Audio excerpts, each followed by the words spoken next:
নমস্কার বন্ধুরা, আজকে আবারও চলে এলাম নতুন একটি ভিডিও নিয়ে। আমি আপনাদের সাথে গত রবিবার দিনের একটি ব্লগ শেয়ার করছি।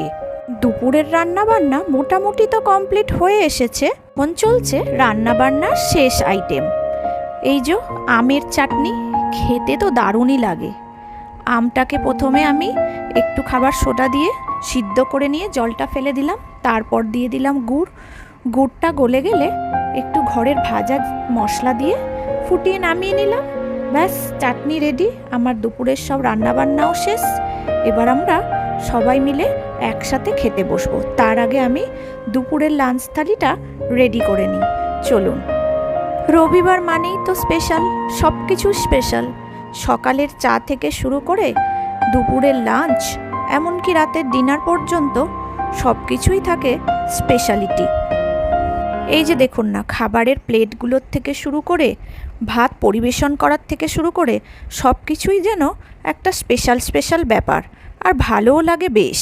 আজকে দুপুরের লাঞ্চের থালি ছিল গরম গরম ভাত, শাকের তরকারি, স্যালাড, চিকেন কষা আর টক মিষ্টি আমের চাটনি। এখন এবারে লাঞ্চ থালি আমি রেডি করে ফেলেছি, আর মা যত্ন করে করে চিকেনের পিসগুলো সবাইকে বেছে বেছে দিচ্ছিল। তারপর আমরা সবাই মিলে একসাথে বসে পড়লাম খাবার টেবিলে, আর একসাথে বসে দুপুরের খাবারটা উপভোগ করলাম। পরিবারের সবাই মিলে একসাথে বসে খাওয়া, গল্প করা, আনন্দ করা, এর মজাটাই একটা আলাদা ব্যাপার। এখন হয়ে গেছে বিকেল, মেয়ে এসেছে সাইকেল চড়তে। ও কয়েক পাক সাইকেল চালিয়ে নিলে আমি তারপরে গেলাম চা বানাতে, আর তারপরে আবারও সবাই মিলে চাটা খেয়ে চলে গেলাম আজকে মেয়েকে নিয়ে চুল কাটাতে।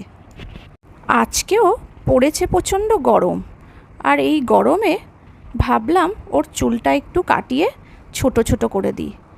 ও তো নিজের চুলের কোনো যত্ন জানে না, আর ঘাড়ে চুলগুলো পড়ে থাকলে ভীষণই গরম লাগে।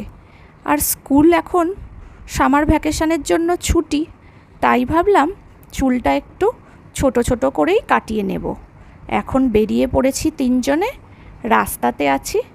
এবারে যাচ্ছি আমরা পার্লারে। পর ম্যাডাম জিজ্ঞাসা করলেন যে ওর চুলটা কেমন কাটিং হবে। আমি বললাম ওর মুখের শেপ অনুযায়ী আপনি যেমন পারবেন সেরমই কেটে দিন, খালি ঘাড়ের থেকে চুলটা যেন অনেকটা করে কেটে দেন। ও না ছোটোবেলা